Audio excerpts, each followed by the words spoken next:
ఈ రోజు కేంద్ర మంత్రి హర్దీప్ సింగ్ పూరి గారు ఒక సంచలనమైన ట్వీట్ పెట్టారు. అండమాన్ నికోబార్ ఐలాండ్ లో నేచురల్ గ్యాస్ కనుగొన్నట్లు చెప్పుకొచ్చారు. ఇక్కడ నేచురల్ గ్యాస్ అంటే మనం కుకింగ్ ఇండస్ట్రీస్ కు, కార్స్ యొక్క సిఎన్జి కు వాడే ఫ్యూల్ నే నేచురల్ గ్యాస్ అంటారు. అండమాన్ లో దొరికిన నేచురల్ గ్యాస్ లో మీథేన్ యొక్క పర్సంటేజ్ 87% ఉంది. అంటే చాలా ప్యూర్ ఫామ్ లో నేచురల్ గ్యాస్ దొరికింది అన్నమాట. ఈ న్యూస్ కోసమే మనం ఎంతో కాలం నుండి వేచి చూస్తున్నాం. ఇన్నేళ్లు మనం ఖతార్, సౌదీ, రష్యా, యుఎస్ఏ ఇలా వేరు దేశాల నుండి ఆయిల్ అండ్ గ్యాస్ ను ఇంపోర్ట్ చేసుకుంటున్నాం. అప్రాక్సిమేట్ ఎస్టిమేషన్ ఇవ్వాలి అంటే మనం ప్రతిరోజు దాదాపు 30,000 కోట్ల విలువ గల ఆయిల్ అండ్ గ్యాస్ ను ఇంపోర్ట్ చేసుకుంటున్నాం. 140 కోట్ల జనాభా కాశ్మీర్ నుండి సౌత్ ఈస్ట్ ఏషియా వరకు అంటే అండమాన్ నికోబార్ వరకు విస్తరించిన మనం ఆయిల్ అండ్ గ్యాస్ బావులను కనుక్కోలేకపోయాం. మన ఆదాయం మొత్తం కొనుగోలుకే సరిపోతోంది. రష్యా నుండి ఆయిల్ ను కొంటున్నామని చెప్పి మన పైన 50% టారిఫ్ వేశారు. This means oil and gas ను ఆయుధీకరణ చేస్తున్నారు. జియో పాలిటిక్స్ మొత్తం ఆయిల్ అండ్ గ్యాస్ చుట్టూ తిరుగుతూ ఉంటుంది. ఎవరి దగ్గర ఆయిల్ అండ్ గ్యాస్ ఎక్కువగా ఉంటుందో వాళ్లకు సెంటర్ స్టేజ్ లో బరువు ఉంటుంది అన్నమాట. లాస్ట్ మంత్ అండమాన్ లో ఆయిల్ నిల్వలు కనిపించాయి. ఈ రోజు నేచురల్ గ్యాస్, అది కూడా 87% మీథేన్ కలిగి ఉన్న బంగారాన్ని కనుక్కోవడం మామూలు విషయం కాదు. ఒకవేళ దీన్ని మనం కమర్షియలైజ్ చేయగలిగితే ఖతార్ తడిగుడ్డ కప్పుకొని పడుకోవాల్సిందే. ఎందుకంటే ప్రతిరోజు మనం ఖతార్ నుండి 40% లిక్విడిఫైడ్ నేచురల్ గ్యాస్ ను కొనుగోలు చేస్తున్నాం. Oil gas chess game reshuffle అవ్వడం ఖాయం. ఈ వీడియోలో అన్ని విషయాలు చెప్తా. అండమాన్ నికోబార్ లో ఇప్పుడు ఎందుకు డ్రిల్లింగ్ చేస్తున్నారు, ఇంతకు ముందు ఎందుకు చేయలేదు, ఆంధ్రప్రదేశ్ యొక్క కాకినాడ పోర్ట్ సిటీ జాక్పాట్ కొట్టబోతోందా అనేది కూడా ఒకవేళ రేపు భగవంతుడు కరుణిస్తే అండమాన్ యొక్క నిల్వలు వ్యాపారంగా కన్వర్ట్ అయితే కాకినాడను పట్టుకునే వాళ్ళు ఎవరు ఉండరు. పవన్ కళ్యాణ్ గారు పిఠాపురం అసెంబ్లీ కాన్స్టిట్యుయెన్సీ నుండి గెలిచారు. ఇది కాకినాడ డిస్టిక్ లో ఉంది. పిఠాపురం కాకినాడ పోర్ట్ కు చాలా దగ్గరగా ఉంది కాబట్టి పవన్ కళ్యాణ్ గారి పార్టీ కేంద్ర కూటమిలో భాగంగా ఉంది కాబట్టి ఈ అవకాశాన్ని ఈయన ఎంతవరకు గ్రాప్ చేయగలరు అనేది చూడాలి. First Hardeep Singh puri natural gas యొక్క వీడియో ఒకసారి చూడండి.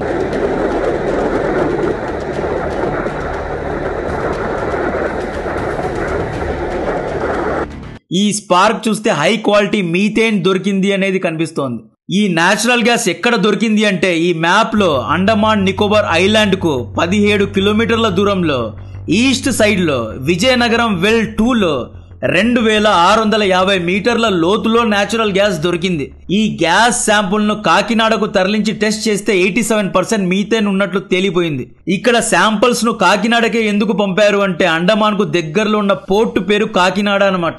ఆగస్టు 15 రోజు సముద్ర మాంతం అనే ప్రాజెక్ట్ ను భారతదేశ ప్రభుత్వం లాంచ్ చేసింది. ఈ ప్రాజెక్ట్ యొక్క ముఖ్య ఉద్దేశం సర్చ్ బేబీ సర్చ్ అన్నమాట. అండమాన్ లో ఆయిల్ అండ్ గ్యాస్ ఎక్కడెక్కడ ఉన్నాయి అనేది సెర్చ్ చేయడానికే ఈ ప్రాజెక్ట్ ను లాంచ్ చేశారు. దీనికి head petroleum and oil and gas minister Hardeep Singh Puri గారు. ఆగస్టు 15 నుండి హర్దీప్ సింగ్ గారి team Shell, BP, Exxon Mobil, Petrobras ఇలా ఎన్నో టీమ్స్ తో వెలికితీత మొదలుపెట్టింది.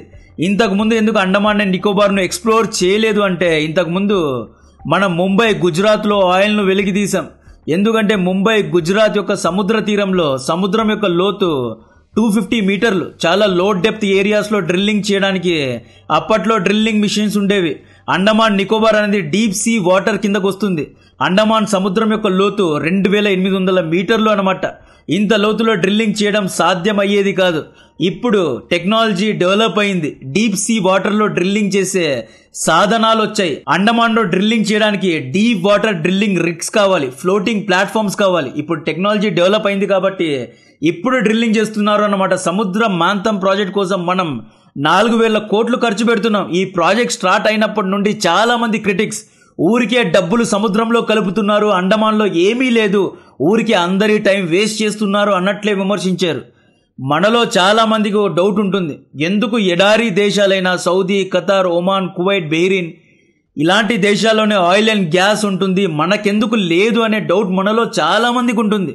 ఎడారి దేశాలైన ఒమాన్, ఖతార్, సౌదీ ఎక్సెట్రా దేశాలు 300 మిలియన్ ఇయర్స్ ఎగో అంటే కొన్ని కోట్ల సంవత్సరాల ముందు తక్కువ లోతు గల సముద్రం లాగా ఉండేవి. అక్కడ ల్యాండే ఉండేది కాదు, షాలో డెప్త్ ఓషన్ లాగా ఉండేది.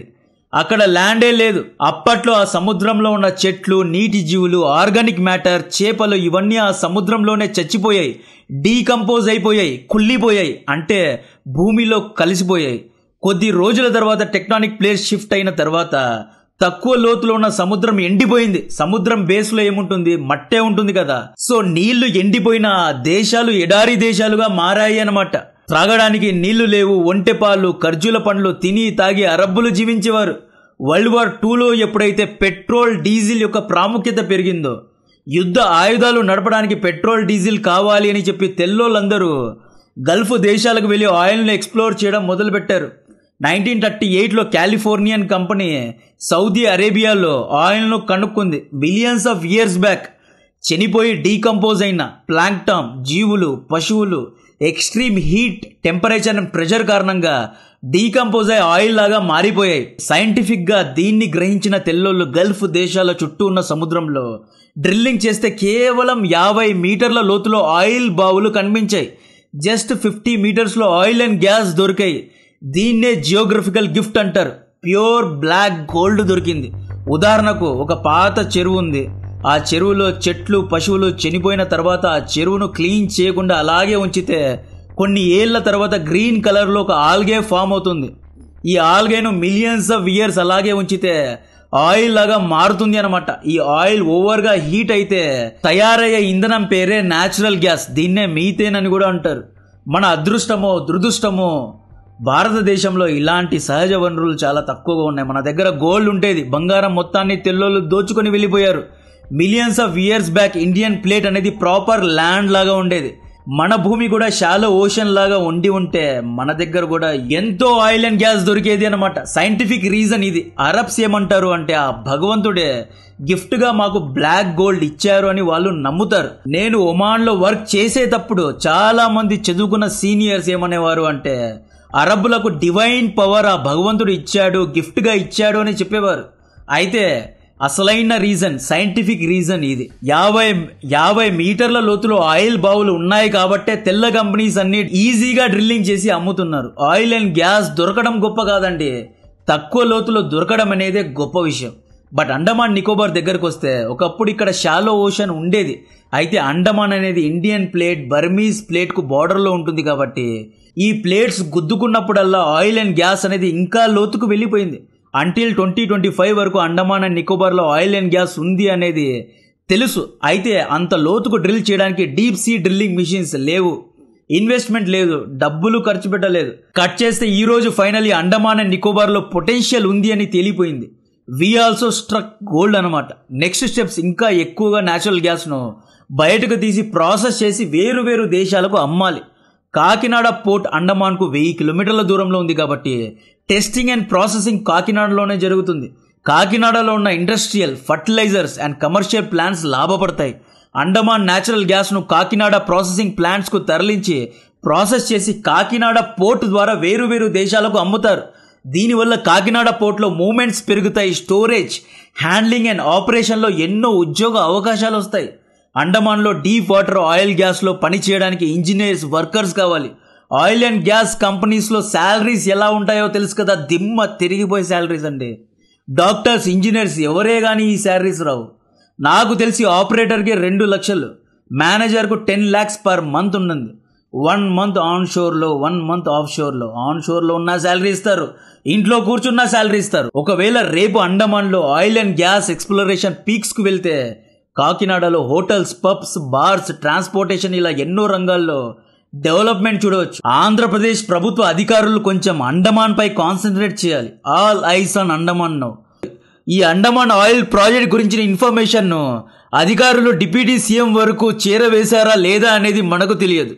మనకు ఎర్లీ మూవింగ్ అడ్వాంటేజ్ ఉంటుంది. సప్లై చైన్ పై ఆధిపత్యాన్ని సాధించే అవకాశం మనకే ఉంటుంది. Processing plants, gas sweetening units లో ఆధిపత్యం, నైపుణ్యం ఉన్న కంపెనీస్తో ఎర్లీగా కొలాబరేట్ అవ్వాలి. ఆపర్చునిటీస్ను క్రియేట్ చేసుకోవాలి. గుజరాతీస్, మహారాష్ట్రియన్స్ వచ్చి ఈ ఆపర్చునిటీస్ను గ్రాప్ చేసే ముందు మనోళ్ళు కొంచెం జాగ్రత్త పడాలి. నేను ఇక్కడ నార్త్, సౌత్, ఈస్ట్, వెస్ట్ చేయడం లేదు, కాన్సన్ట్రేట్ చేయండి అంటున్నా.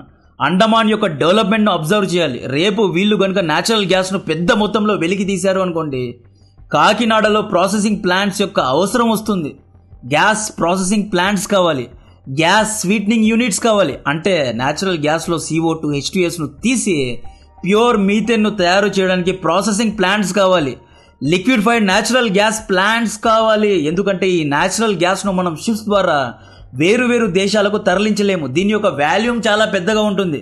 గ్యాస్ను -260°C మనం కనుక ఫ్రీజ్ చేసి దీన్ని లిక్విడ్లా మార్చి షిప్ కంటైనర్స్లో దీన్ని పెట్టి వేరు వేరు దేశాలకు, చైనా లేదా సౌత్ ఈస్ట్ దేశాలకు, యూరోప్ దేశాలకు తరలించవచ్చు. సో ఎల్ఎన్జీ ప్లాంట్స్ యొక్క అవసరం ఉంటుంది.